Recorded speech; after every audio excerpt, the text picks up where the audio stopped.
Kembali lagi bersama saya Tom di TNC 21. Kali ini kita akan membahas film tentang sekelompok ABG yang ingin merayakan kelulusan sekolah. Namun berujung petaka. Niat hati ingin liburan malah berujung kematian tragis. Bagaimana kisahnya? Langsung saja siapkan cemilan, atur posisi rebahan, pasang handsfree, putar intronya. Engkol.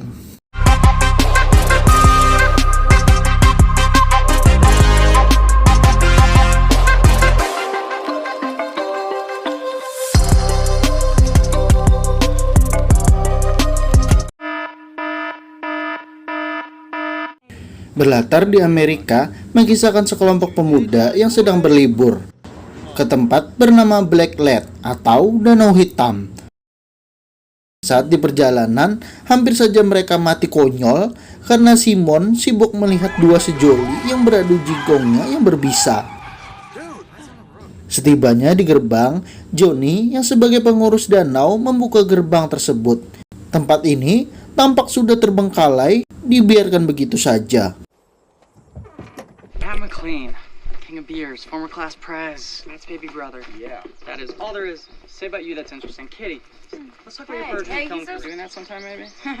Not those kind of water sports, you perv. Oh, shucks.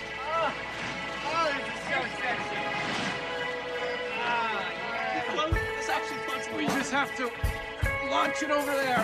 Guys, this was gonna... Sebelum berangkat, Johnny memberikan kalung keberuntungan kepada Katie agar mencegahnya dari bahaya. Katie menyuruh Johnny menyimpankannya dulu. Nanti dia akan memakainya. Karena sekarang dia sudah punya pacar baru, yang dimana Johnny masih berharap bisa memperbaiki hubungannya dengan Katie.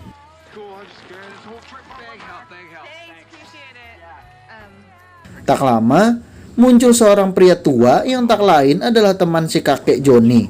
Si kakek bertanya apa yang mereka lakukan di sini. Johnny bilang, kami hanya ingin ke pulau seberang untuk merayakan pesta kelulusan sekolah. Si kakek memperingati Johnny untuk tidak ke sana karena terlalu bahaya. Johnny yang sudah telanjur membawa temannya pun meyakinkan si kakek, kami tidak akan lama di dalam air, apalagi berenang. Si kakek percaya Johnny tidak akan berenang, tapi dia tidak yakin kepada teman-temannya itu. Kelihatan tampak hanya sekumpulan pemuda mesum saja. Si kakek bilang dia akan kembali untuk memeriksa ke sini setelah urusannya selesai.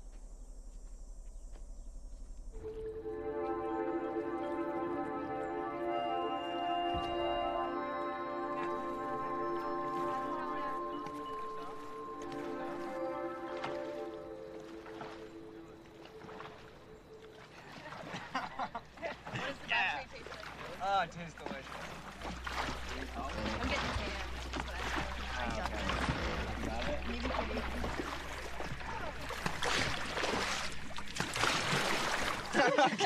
Here we go. That's looking good. Come on, guys. Look, Simon's right. The water's too cold. And I'm hot. Baru saja di tengah danau, mereka berencana berenang.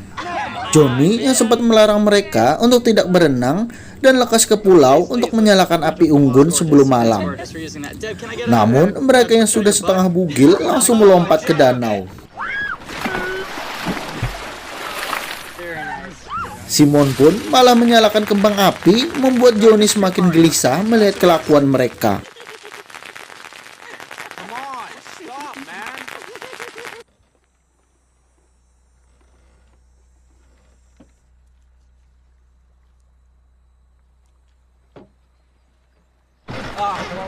Not cool. Ya, kapal mereka tiba-tiba bergoyang kencang. Dan ternyata itu adalah ulah Matt yang bercanda. Really funny, Matt.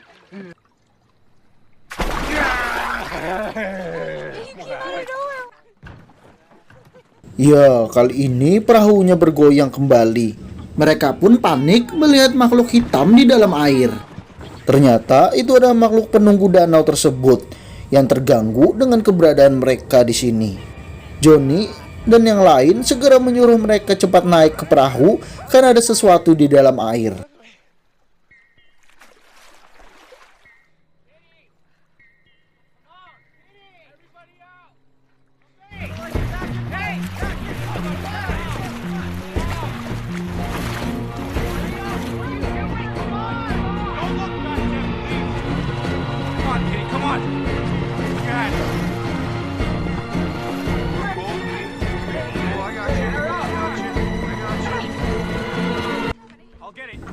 Mereka langsung mengambil tongkat untuk memukul makhluk misterius ini yang ada di dalam air.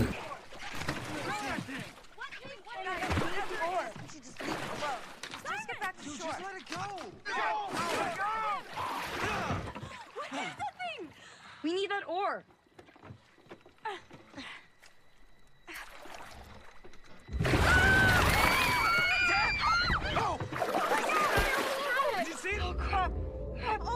Ya, Debbie tergigit di keteknya. Mereka segera mengikat tangan Debbie agar mencegah pendarahannya. Yeah, there you go. Breathe, it's fine.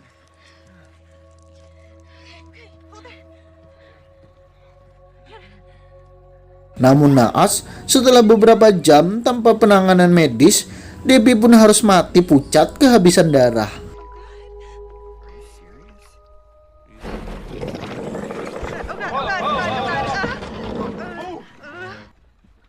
Saat Simon menggayuh perahu, ikan itu mengganggunya lagi.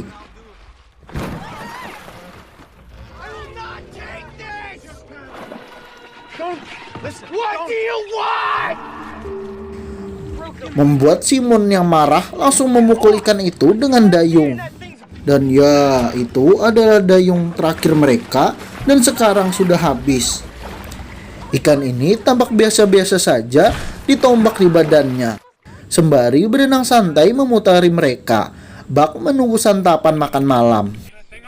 Asshole, how many times do we have to tell you? Jack memberikan ide untuk mayat Debbie dijadikan umpan untuk mengalihkan perhatian ikan itu, agar kita bisa keluar dari danau ini. Katie yang mendengar sahabatnya dijadikan tumbal langsung menolak idenya. Mau ngomong apa dia sama orang tuanya anaknya dimakan ikan di danau? Karena tidak ada pilihan lagi, mau tidak mau, maka mereka sepakat Debbie dijadikan umpan mengalihkan perhatian ikan itu. Ya, benar saja ikan itu langsung menyantapnya. Dan mereka cepat-cepat mendayung sekuat tenaga untuk kabur.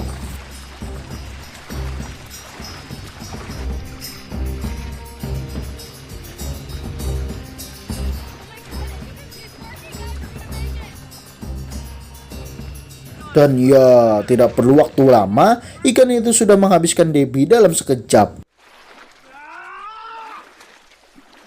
Johnny, give me the lid off that food.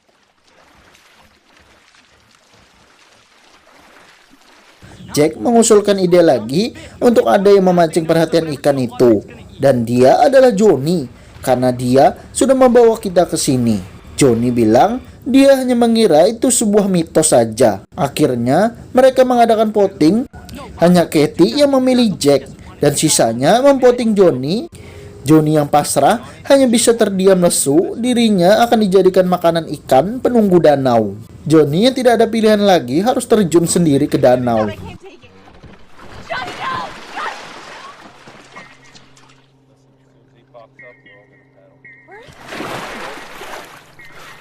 Ikan monster itu langsung mengejar Johnny yang berenang dan menghilang di dalam air.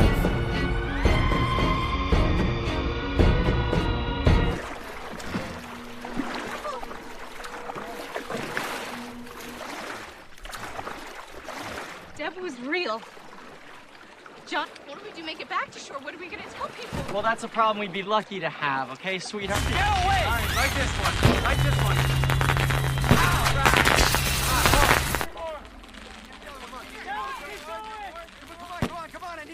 Karena rencana tadi tidak berhasil, kini Jack yang akan dijadikan umpan berikutnya karena idenya sendiri. Mampus. To save us, okay? We gotta get Saat ingin dilempar, Jack memberitahu adiknya Simon sudah berselingkuh dengan pacarnya Katie. Mereka bercocok tanam di sekolah. Mereka pun mengadakan voting lagi. Dan hasilnya, Jack si bebanlah yang dijadikan tumbal.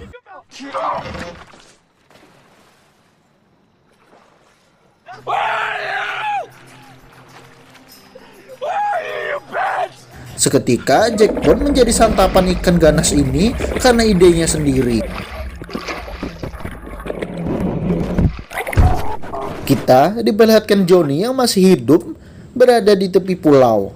Ternyata Johnny berhasil selamat karena memakai kalung dari sang kakek.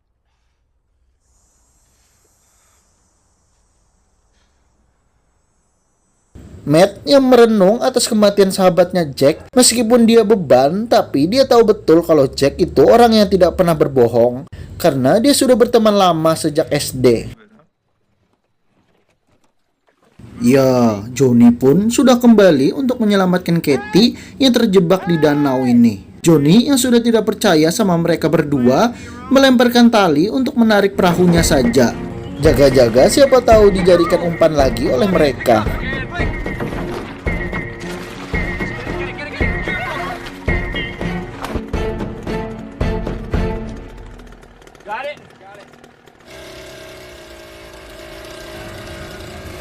Ya, saat sedang menarik perahu, ikan itu menabrak perahu Johnny sehingga lehernya terlilit tali.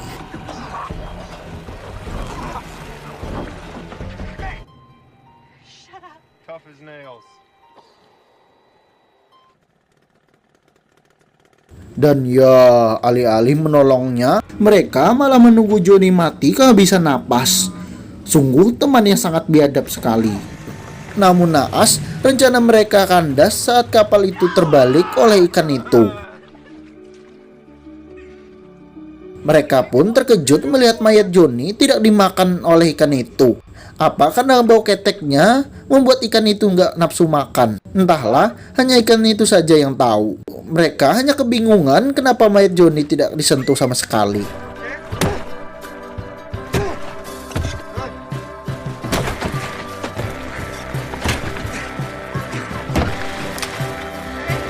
Violet, let's battle.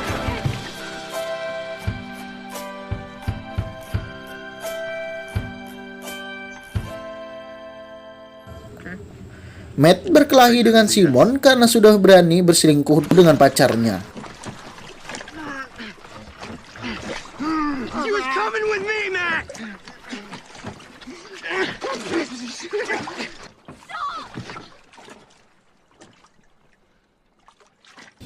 Simon bilang Katie yang mendekatinya duluan. Setelah tahu Simon mendapatkan beasiswa, Katie lah yang kerok masalah dari awal. Akhirnya mereka pun mengadakan voting kembali. Mereka memilih Katie yang akan dilempar.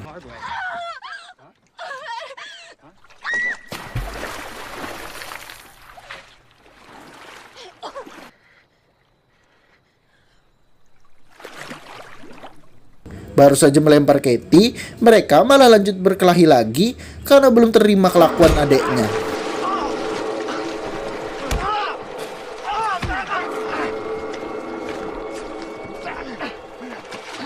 Stop what you hate!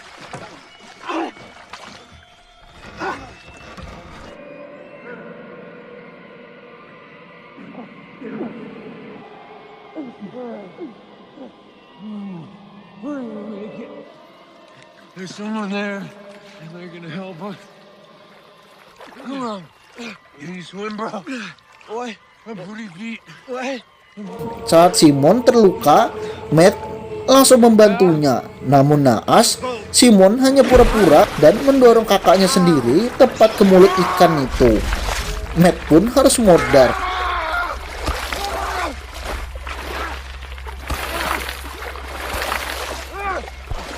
Katie ternyata masih hidup setelah naik ke atas perahu dan mengambil kalung yang sempat Johnny berikan kepadanya.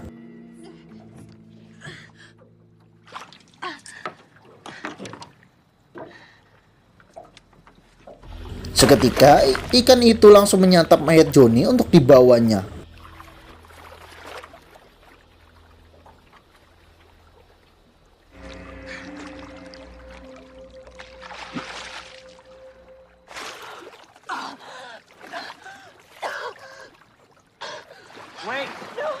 Dan ya, hanya Simon dan Katie yang berhasil sampai ke tepi pulau.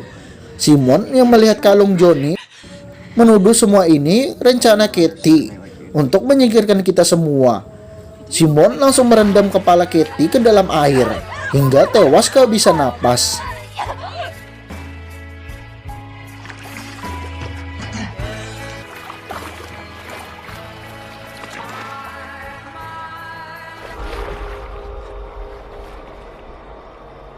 Dan ya, si kakek bertanya di mana Johnny. Dia sudah menduga Johnny tak luput dibunuh kalian. Dia kenal sekali Johnny, dia adalah anak yang baik. Dia dan kakeknya Johnny sudah bersahabat sangat lama sekali. Si kakek sudah melihat perbuatan kalian dari rekaman Jack yang hanyut ke tepian. Si kakek bilang, bapak sama anak sama-sama bajingan, dan menyuruh Simon kembali ke danau.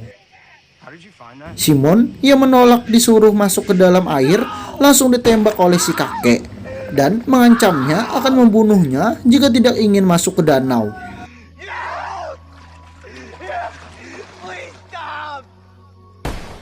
Dan ya, akhirnya mereka semua tidak ada yang selamat dari Black Lad atau Danau Hitam.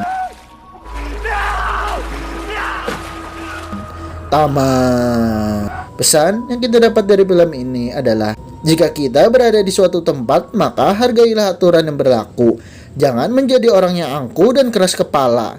Nanti bisa dimakan ikan purba. Sekian dari saya. Mengucapkan terima kasih banyak sudah menonton. Sampai jumpa di video berikutnya. Adios.